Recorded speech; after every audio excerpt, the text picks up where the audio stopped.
Welcome to the Untold Tales audio anthologies. Written by Gil Schmidt and narrated by Michael Foster.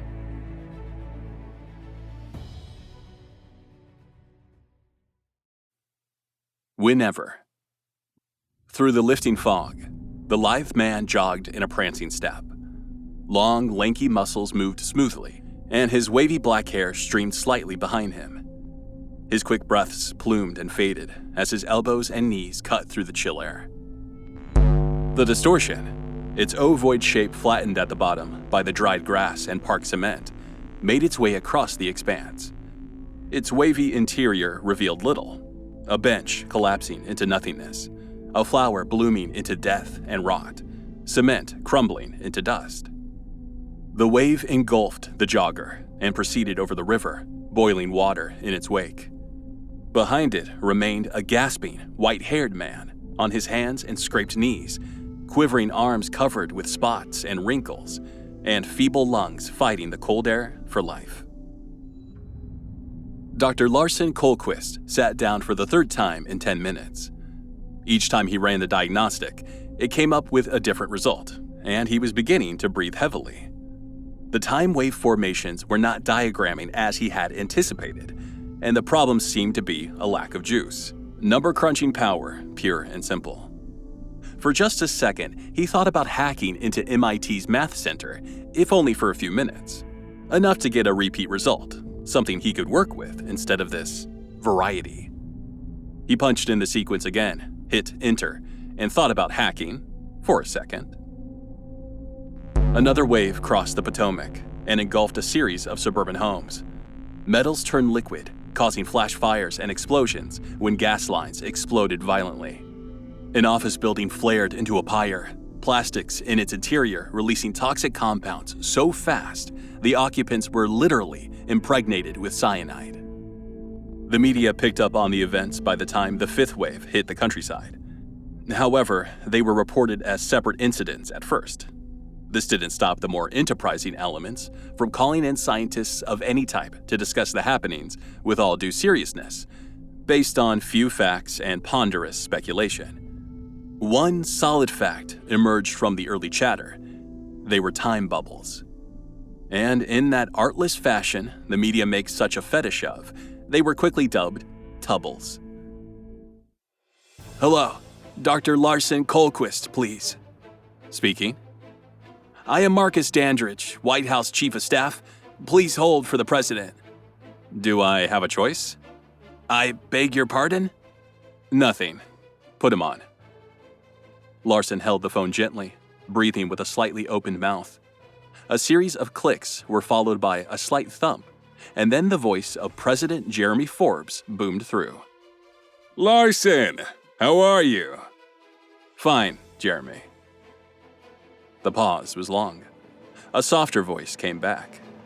"Dr. Kohlquist, a Marine helicopter is landing across from your building. We wish for you to accompany the MP escort to the chopper and come here to the White House." Larsen sighed.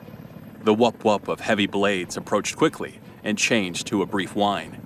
He could almost hear the boots thudding across the pavement to his apartment. "Do I have a choice?" A brief pause. "No. But I am asking for your help, Doctor. The country Don't. Just don't. It didn't work last time, and I don't want to hear it again. I'll go." Larsen rubbed his eyes and glanced across at his computer screen. "This comes at an awkward time for me, Mr. President." "At the risk of offending you again, Larsen, you're not the only one. See you in an hour." Singapore Airlines Flight 814 from New York to Hawaii was cruising at an altitude of 32,500 feet when a tubble engulfed it. 1.3 seconds later, the plane began a deadfall towards Kentucky, its interior ravaged and bloodied, filled with corpses and half-eaten limbs. Larsen endured a terrifying low-level ride across parts of Maryland and Virginia and was delivered to the White House in a quivering piece. With no time to recover his poise, he was ushered, not to the Oval Office as he expected, but downstairs to the Situation Room. As he walked in, he saw a few familiar faces. Dandridge, Joint Chief Harmon Lakeland, the 4-star Army whiz, Secretary of State Caitlin Harris, Defense Secretary Neil Rose, and several faces he had never seen before. They all looked tight, drawn as if the flesh were melting off their bones. At the head of the large blocky table was President Forbes, his graying hair neatly brushed back and up in what should have been a silly pompadour, but was actually a tonsorial masterstroke. His eyes were red, his face somewhat pale in the harsh light of the sit-room, and his hands, those very expressive hands, were almost preternaturally still on the table. "Welcome, Larson," said the president. "Please take a seat." Larson looked at both proffered chairs and chose the right one, the one furthest from the president. "Do I call you Jeremy, then?" He sat down. A couple of murmurs broke the silence. "Now listen here, you," began Lakeland, before a small gesture from the president stopped him. "President Forbes or Mr. President, I earned the title." Larson leaned forward. "I earned mine, and I dare say in a cleaner fashion than you earned yours." Voices clashed and withdrew. Too many eyes were focused on the president. "Your past history should be irrelevant at this point, don't you think, Dr. Colquist?" Dandridge's voice had a tendency to squeak, so he modulated and enunciated with fastidious precision. "Maybe, sir. But in the here and now, I am still a doctor. I think the general would concur on that, in terms of respect."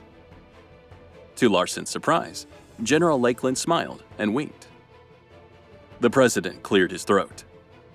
"Be that as it may, Dr. Colquist, we have requested your presence for a serious reason. Have you heard about certain strange events occurring in the past few hours?" Larson leaned back. "News reports indicate that there has been extensive damage caused by things called tubbles." Several nods. "Correct. It is our understanding that they are time waves, pockets of time that move across the landscape and wreak havoc in their passage." The president's gaze was rock steady on Larson. "Defined by whom, Mr. President?" Larson noted the question was a surprise. We have it on excellent authority, Dr. Colquist. Top notch." "Who?" Larson took a deep breath and let it out slowly. The president's gaze faltered. He shook his head. "What do you mean?" Larson stood up to have the entire group in view. "The description of the damage does seem to indicate a time-related element is causing it. You state with a high degree of confidence that these tubbles are actually time waves. And yet, I don't see anyone here that can truly define that phenomenon as such. No Hollins, no Pickering, or Glees, or Petriakov, or even Wheeler. They're all just as close or even closer than I am to the Beltway. So, why aren't they here? Or, am I that good?" Larson knew he was pushing it, knew it in his bones.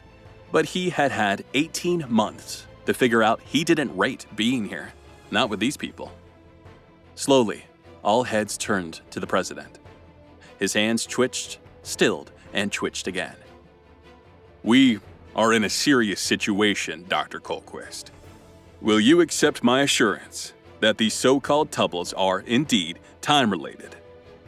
Larson knew he had no choice. "Granted."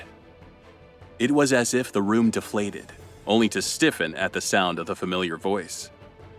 "We want you to analyze these tubbles and figure out how to stop or destroy them." That was direct. He ran a hand through his thinning brown hair. "That's a tall order, Mr. President. Is it really that bad?" The sudden faces of fear made him snap to. "I've only heard of 6 of these tubbles. How many have been reported?" Only the president's eyes moved to his chief of staff. Dandridge replied, 37, as of 11 minutes ago." Larson gasped. His mind whirred and focused on the morbid. "How many dead?" The president's sad shrug knifed the fear even deeper. People fled, but from what and to where were far from being determined. It was simply the primal urge to flee danger, to do whatever was required to find a safe haven. The roads suffered grave damage, and vehicles, filled as they were with fuels and metals and plastics, were quickly recognized as major sources of danger. So the masses fled on foot or on bikes if their need and nerve were great. 2 young women sobbed with fear when the tubble tore across the asphalt, raising clouds of superheated smoke and washed over them. Seconds later, they were stunned to discover they could see each other, the sky, the tubble moving away, and both reached for their thudding hearts at the same time, and felt nothing, collapsing limply at each other's feet as they exploded in a profusion of blood, starkly red. Larson was moved into his own cubbyhole across from the sit room, one that had all his meager equipment set up exactly as it had been back in his apartment. Once he recovered from the shock, he started issuing requests, orders really, and discovered they were being obeyed without question. He detailed video cameras with chronometric and gravimetric instruments attached, scattered all over the affected region. He thought the task was too big, but the Defense Department mobilized all of its personnel, and within 2 hours, over 6,000 camera packages were in place, recording tubbles as they appeared. At one point, a large flat screen was connected to his computer, and a large red button was hooked into it. The Marine orderly waited for Larson to notice him, and said crisply, "Sir, direct video line to the President. Press the red button, sir. Any questions?" Larson waved him away. Early data indicated images within the tubbles, wavery as if underwater, but becoming more distinct. However, reports flooded in, and he had no time to really triage. He simply let it all come in and tried to make some sense of it all. One item became important: vectors. "Lakeland, get me a graphic of the tubble's vectors, starting points, trajectory, and destination if known, and flash them on my screen. As many as you have, and keep adding them as they come in, okay?" General Lakeland saluted smartly. "Sure, Chief." Larson's wan smile was lost in the frenzy. Within minutes, Larson's screen displayed a map of the Virginia, West Virginia, Maryland region. Dots appeared, with the legend, Origins. Some were solid, denoting known locations. Others were basically empty circles, denoting guesses. Lines were drawn, arrows indicating direction and distance. From several to dozens was but a matter of seconds, and Larson felt overwhelmed as the lines crisped and crossed. He focused, blinked, and with rising fear, he keyed in a simple command. When the vectors were cast back past the points of their appearances, they all showed a common origin: Langley, Virginia. Larson knew it well. He slapped the red button. The screen flickered once, and the profile of President Forbes appeared. "One moment, Doctor," he said, and turned to the unseen person again. "The tubbles are coming from Langley." President Forbes turned to face the screen. "How do you know?" "I have proof. It's Langley, and we both know what's at Langley." The president waved whomever away, back to the screen. "Has anyone seen your proof?" Whatever Larson was thinking was lost in the wake of the question and its tone. "Not yet, but somebody will soon." He swallowed hard. "Why?" President Forbes lowered his voice. "That's a black facility, Dr. Colquist. Deep black. As you say, we both know that." Larson recovered his thoughts. "None of the chrono specialists are here because they are all there. They are causing these tubbles. We can make them stop." "How?" Before he could answer, a young Marine, flowing brown hair cut short, snapped a salute for Larson. He faced her. "Instrument package reports, sir. First batch. You're also hooked into Cray 3 and Cray 4 Pentagon, sir. Anything else, sir?" It was beginning to wear on him. "No, ma'am. I'm fine, thank you." The salute knifed the air in a decidedly dangerous manner. "One moment," said Larson to the screen. He flicked through the pages, the charts and flow patterns coming together into a pattern. "Dr. Colquist." He waved with a grunted response, The tubble patterns were quite familiar, using chronosynchronous theta forms in parallel sequence, which led to polychronosal mergings. Larson gasped. He whirled on the president. "This is my research!" Not a muscle moved on the president's face. "I said this is my research!" Larson hunched over the screen. "I know." The man's eyes were beetle black in depth. "You know? You know?" There was the sense of a fortress at the ready. "I ordered it." It was all he could do to stifle the scream. Larson bit his lip hard. "You cut my funding. Cut it for no reason. Then..." His fists clenched until his nails bit deep into flesh. "Then you take my work and give it to somebody else." Chest pains flared, then went past Larson's notice as he fed on the rage. Not a word from the screen. "Who?" He took a deep breath. "Who?" A face appeared at the cubbyhole doorway, and Larson kicked the door shut. He glared at the screen, at the image of the man he wanted to... Wheeler. Thunderstruck. Wheeler? Wheeler! It would take him 10 years to make any progress with my theories. 12. The syllable struck home like a javelin. Larson buckled into the chair. 12. He looked at the man who said that and saw a withering, a shrinking that was awful to behold. 12 years. No chronospecialists. He knew, and now, in a frantic rush, Larson did too. "It's them, isn't it? The missing ones. They're all in Langley, and they're causing the tubbles. And we can't touch them because they aren't really there anymore. They're in the future, or a different past." Deep breath. "They're testing out my theories, the ones Wheeler muddled his way through for 12 years, and now we're being shot at by a weapon. A freaking weapon!" The president hunched his shoulders as if the shouts were blows to be borne mutely.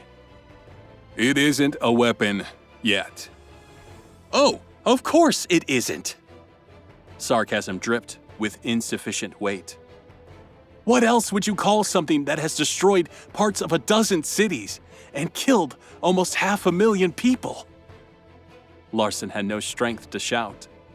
President Forbes had no strength. "You knew everything. You know everything about this, right?" Whatever power holds a man together within his skin is unseen but crucial. There remained but a husk. "Yes."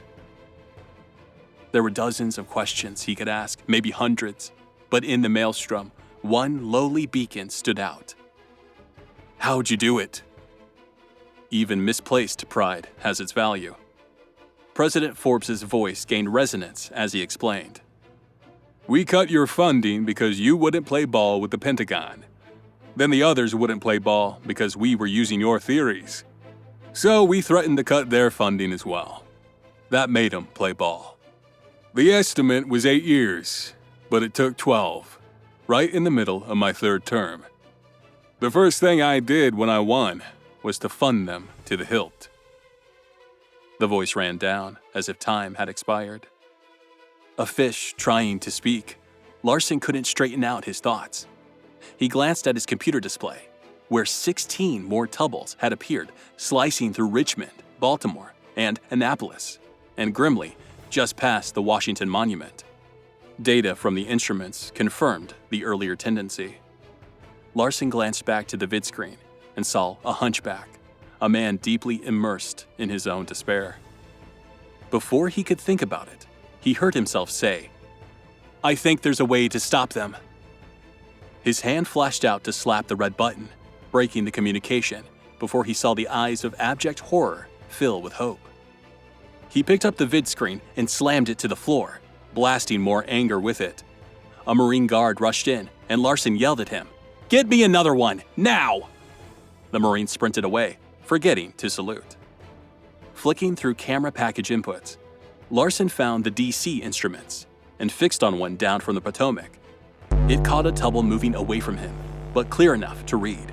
It was the largest recorded so far. Larson nodded in grim satisfaction. He flicked through the images again until he located the White House.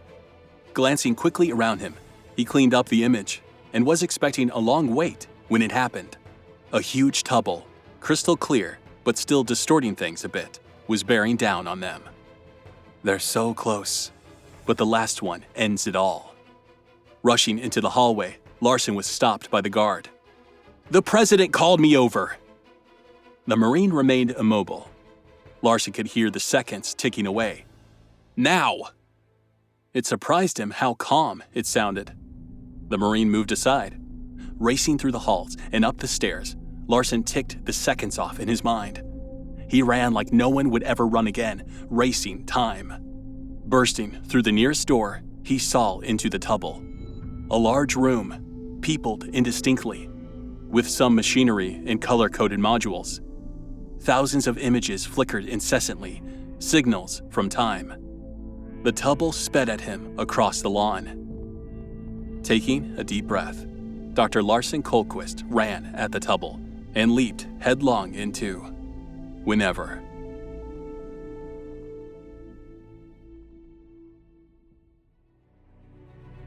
Thank you for listening.